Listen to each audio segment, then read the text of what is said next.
contemplar isso. Então, ele é um parceiro muito bem-vindo, mas não pode ser um foco de gestão coletiva. Eu vejo isso claramente, certo? Então, esse é só um modelo para mostrar para vocês o que está mapeado para hospitais no Brasil para crianças com menos de 5 anos de idade. Então, vendo por ali, você vê que tem o que se chama de matriciamento, né? Então, se a gente quer saber o que existe na população geral, né, ela tem que ter uma captação matricial. E não pode ser em nível terciário, tem que ser em nível primário, porque é onde está a grande maioria. E eu vou mostrar um modelo que a gente estudou alguns anos atrás, que é capaz de fazer isso, tá bom? Muito bem, então, está aí a definição. Quando a gente vai para doenças raras, tem algumas particularidades que deixam qualquer médico boquiaberto. Por quê? A maioria de doenças raras começa na idade pediátrica. Então, se eu fazer um diagnóstico de uma doença rara no adulto, ele passou a vida inteira aquilo, passando por pediatra, e não conseguiu chegar a um diagnóstico. Vai diagnosticar com 40 anos, 50 anos. Então, essa lacuna que existe entre sintomas e diagnóstico é uma meta de reduzir essa lacuna, tá bom?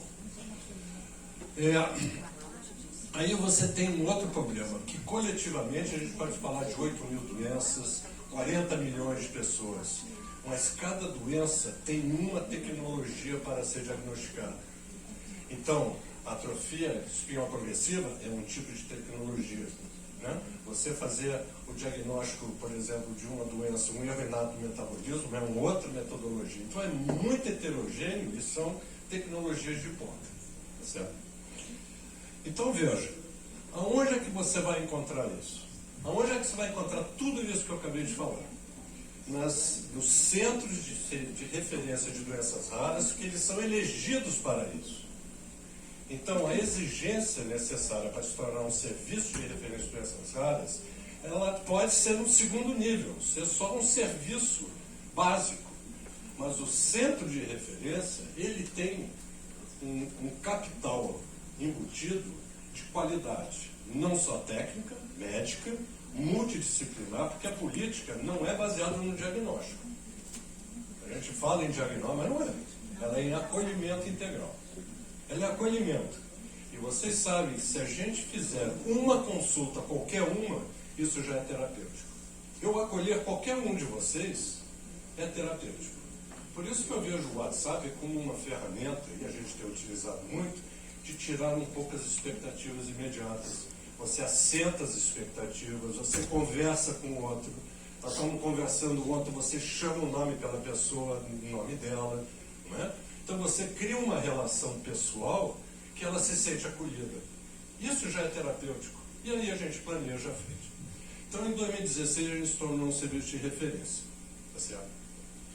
E esse trabalho não pode ser feito por médico. Deixa o médico tomando cafezinho no boteco. Porque ele não vai chegar a lugar nenhum. Tem que ser feito por alguém da gestão e planejamento. Tem que ser feito por alguém da administração, que conheça. Então, o Instituto Fernando Figueira, ele se remodelou a partir do centro de referência, para que você possa criar as famosas APACs. Eu não vou discutir se funciona ou se não funciona. Eu sei que é um modelo e nós vamos exercitar esse modelo e a atual direção, como a direção antiga, mas essa de uma forma muito mais proativa, tem esse entendimento. Agora, qual é a mágica do processo? Ela, primeiro, é a equidade. É para todos. Veja, é para todos. A gente pode ir em qualquer posto de saúde que a gente vai ser atendido. Tá certo? Então é para todos. E qual a segunda premissa? É que ela é autossustentável. Porque a gente recebe por paciente cadastrado. Então, quanto mais eu ver, quanto mais eu acolher, mais eu recebo.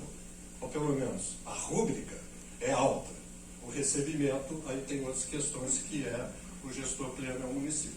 Tá? Que aí são questões de gestão. Aí não cabe a mim discutir, porque é muito mais complexo. Muito bem.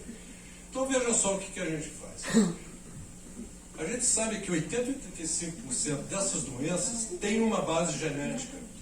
Se ela tem uma base genética e o diagnóstico aos 40 anos, você pode ter 2 na mesma família. Você pode ter 3 na mesma família. Você tem pai e filho com a mesma doença. Pode até ter, mas ele tem que ser informado que o risco dele é de 50%. O risco dele é de 25% de ter outro, e assim por diante. Tá certo? Por isso que a política, ela é centrada no médico geneticista. Ela não é um corporativismo nosso. Né? Nem que seja, porque nós somos 400 geneticistas no Brasil. Nem é uma questão corporativista, porque não cabe no Estado isso.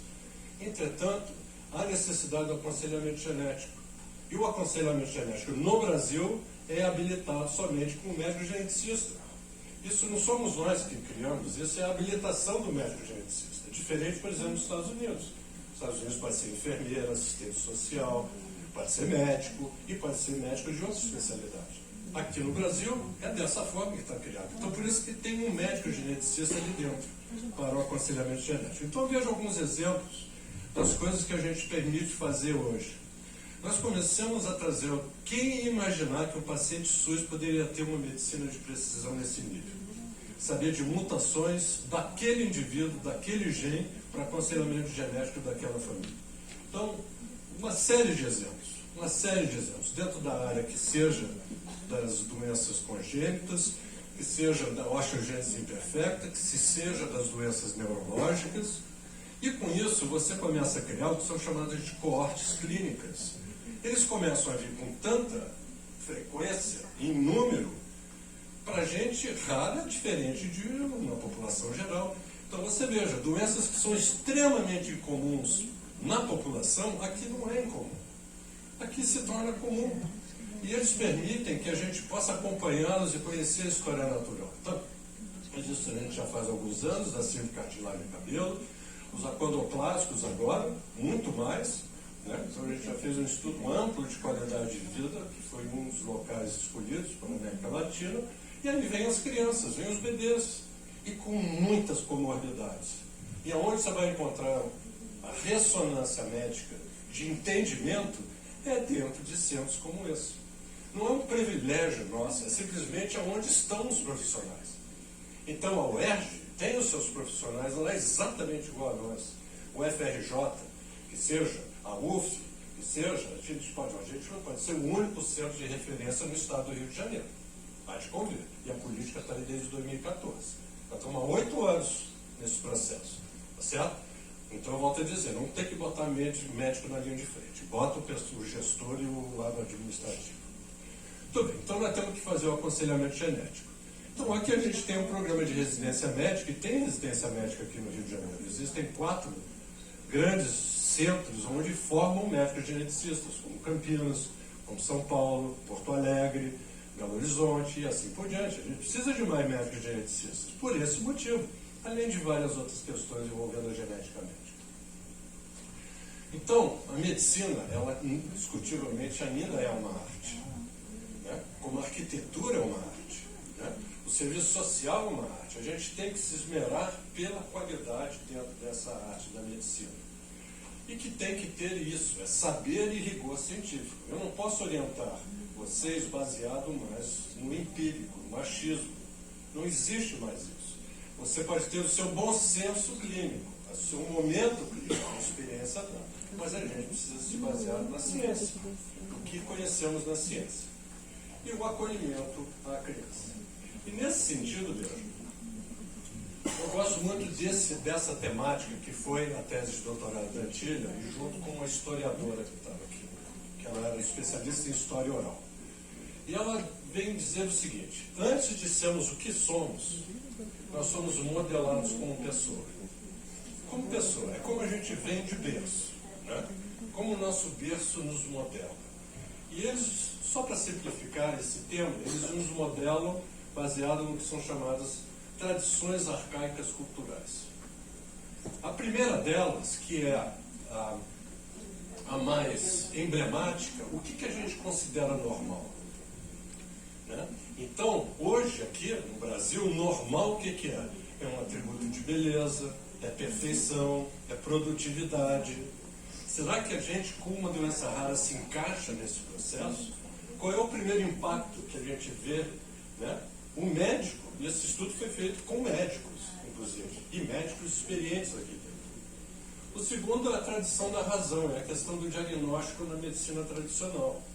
A medicina tradicional não vai dar cabo da complexidade de um indivíduo com doença rara no seu primeiro princípio, que é a cura.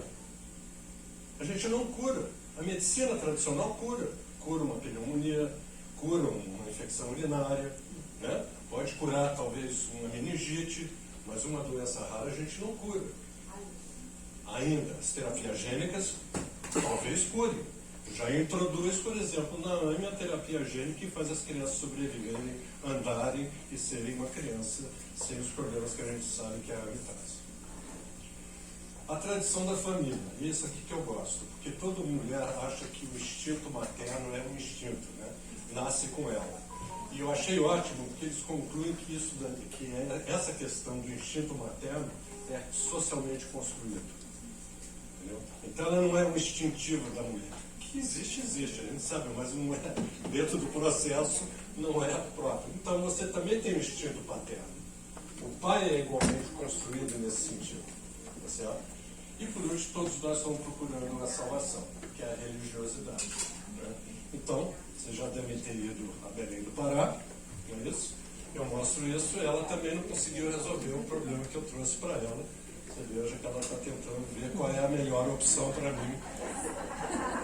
Bom, ela viu que ela não ia conseguir resolver o nosso problema.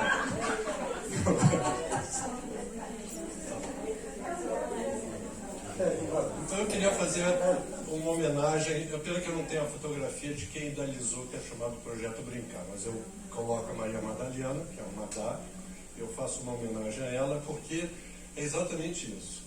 Essa médica, muitos anos atrás, ela idealizou a ideia de que brincar com as crianças à beira do leito era terapêutico. Elisa Santa Rosa. Eu pedi a fotografia dela, mas não deu tempo para eu colocar no slide.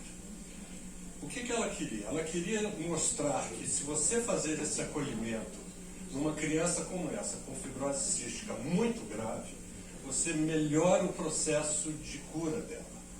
Processo de internação. Só que nós tínhamos um problema muito grande. Como mensurar isso com o ensaio clínico? Quais parâmetros a gente poderia utilizar? Números de dias menos de internação?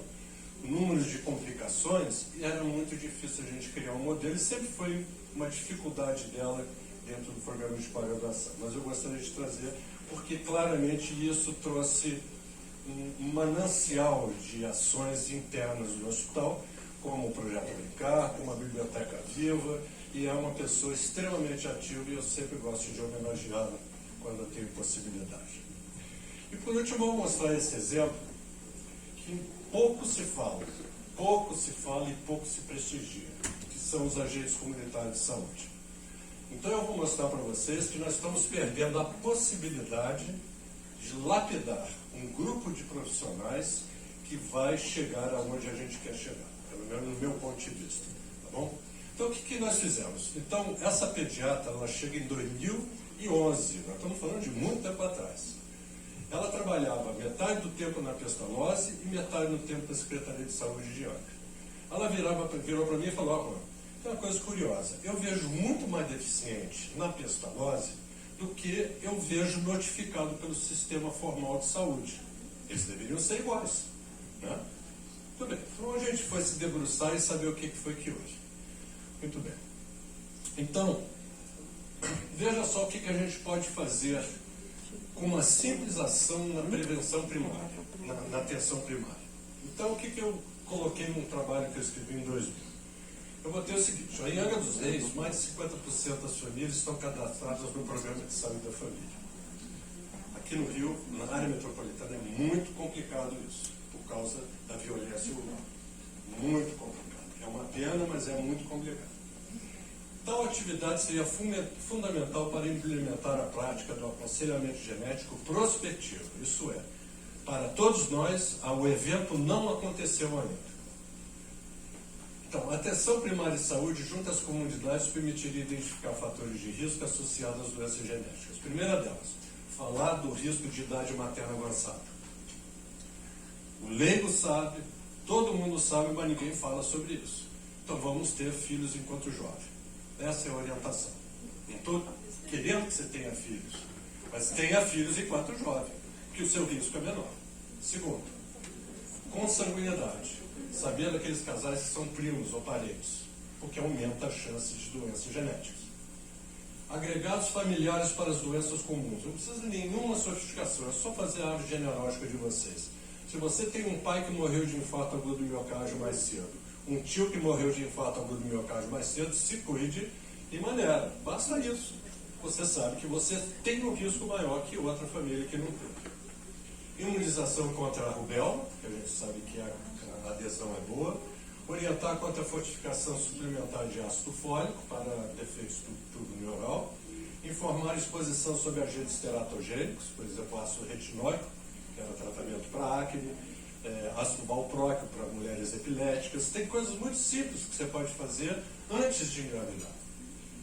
E no estado de Rio de Janeiro, orientar os heterozigotos para anemia falciforme, que aqui, cada 25 pessoas, um carrega o gene da anemia falciforme. Tá certo? Muito bem. E o campo 34, que hoje é o campo 6, que é uma outra questão dos nascidos vivos. Muito bem. Então, sabendo disso, o que a gente fez? Nós entramos em campo, lá em Angra dos Reis, e acredita. Né? Então, eu vou contar essa história, que ela é bem divertida. Vai passando para mim, por favor? Isso. Então, veja, essa é a ficha onde todo agente comunitário precisa preencher.